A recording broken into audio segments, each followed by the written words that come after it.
A new report just surfaced that Israel conducted a covert raid in Syria 200 kilometers from Israeli territory. This was a joint attack by the Israeli commandos and IDF Air support. They destroyed deadly weapons which were about to fall into the hands of Hezbollah. All this and more on today's show.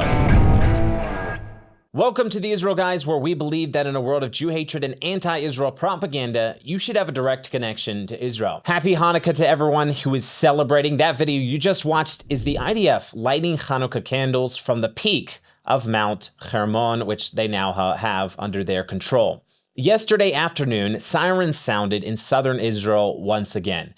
5 rockets were launched from the Gaza Strip from Hamas terrorists, 2 of which were intercepted, and the others, thank God, fell into open areas. No injuries have been reported. Guys, we are 451 days into the war with Hamas in Gaza, and these terrorists are still firing rockets into Israeli civilian areas. This clearly illustrates that Hamas's objective today is the same as their objective was on October 7th, specifically to kill and injure as many Israeli civilians as possible, no matter the consequences to their own people. And let me tell you, the consequences have been very, very rough. If you look at Gaza today, most of Gaza is a pile of rubble, yet these evil terrorists still insist on attacking Israel day after day.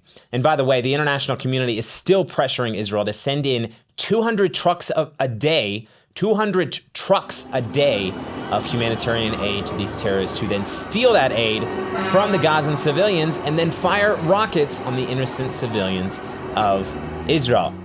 Speaking of the consequences of this war in Gaza, the former ambassador to Israel, American ambassador to Israel, David Friedman, posted on X yesterday with a good reminder as to who is responsible for this war.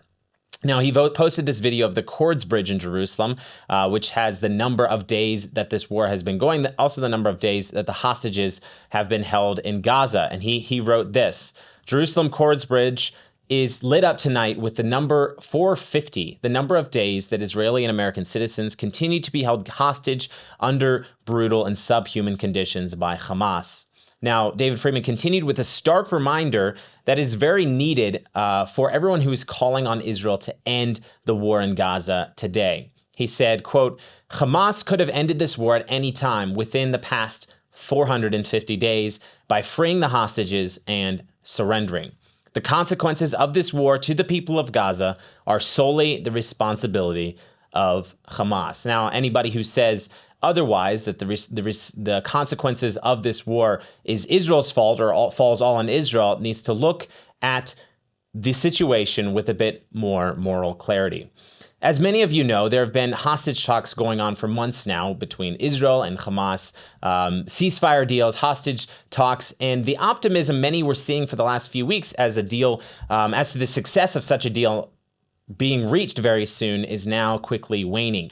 Yesterday, the Prime Minister of Israel, Benjamin Netanyahu, said in a weekly government meeting, quote, a ceasefire and hostage deal had not been reached yet because Hamas, quote, does not want there to be a deal. Now, the ministers who attended this meeting in Jerusalem, the weekly government meeting, told the Jerusalem Post that the situation is less than optimistic.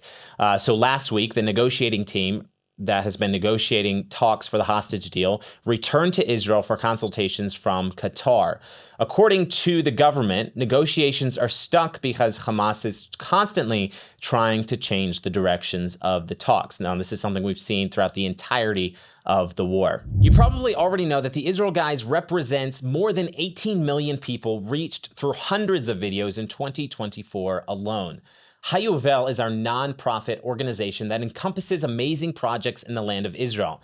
From Greening Israel to Operation Itai, and of course us here at the Israel Guys, we are honored to be part of restoring God's kingdom in Israel's biblical heartland. More important than what God has allowed us to be a part of in 2024, we are even more excited for what God has in store in 2025.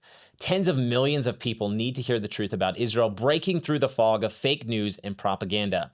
This year alone, we reached over 18 million people. What if we reached 30 or even 50 million people in 2025? Right now, we are nearing the completion of our end of the year fundraising campaign.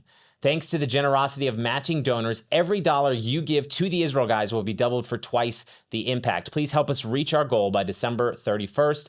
Guys, we're quickly running out of time to finish this campaign.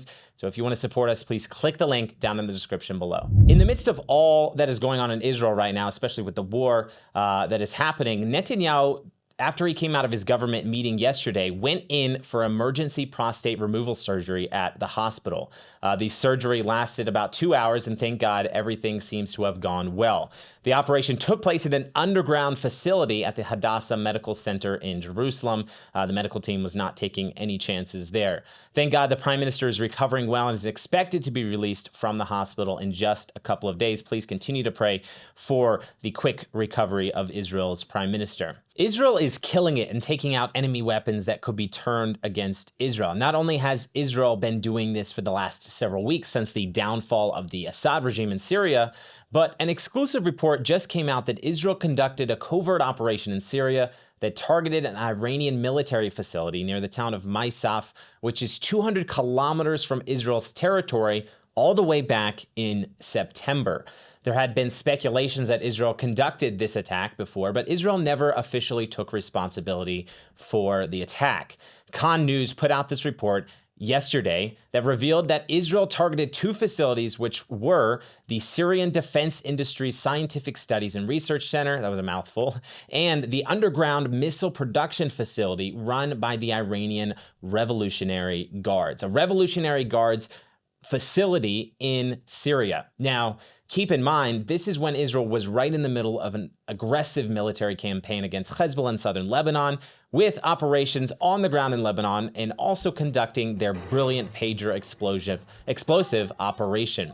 Now, this undercover operation in Syria targeted an underground site linked to the Iranian Revolutionary Guards. Israel's aim in this attack was to disrupt Iran's missile program and stop these weapons from reaching Hezbollah. This report indicated that Israel notified the U.S. about the operation beforehand. Israel also prepared its operational plans for this attack after it detected that Iran had transferred components for a precision missile project into the facility. Israel then decided to address this growing threat, and Israeli commandos, along with air and drone support, executed a coordinated attack, demolishing key sections of the missile production site and retrieving valuable intelligence, and definitely keeping those precision missiles from reaching Hezbollah and being used against Israel. Now, Israel has always kept a close eye on Iranian involvement inside Syria, as well as other neighboring countries of Israel, and their swift action in this operation back in September saved who knows how many lives in Israel. Now, speaking of Iranian involvement in Syria, the Arab League, just this last Thursday, issued a statement warning Iran to avoid action that could inflame tensions in Syria. Iran has provided military support to the former Assad regime in Syria for more than a decade. So now with Assad gone, the Arab League is warning Iran against interfering again. In this statement that the Arab League issued, they underscored the importance of respecting Syria's sovereignty and stability, calling for, quote, restricting weapons to the hands of the state, dissolving all armed formation, and rejecting all destabilizing foreign interventions. Maybe the Arab League is learning something, that terrorist regime involvement in Syria does not help anyone, even the Syrians. Guys, thanks for watching today's show. Don't forget to check out our end of the year fundraising campaign and get some exclusive Israel Guys merch as our gift to you. As always, stop listening to the lies and propaganda and connect with the truth of what is happening in Israel. We'll be back soon here at the Israel Guys.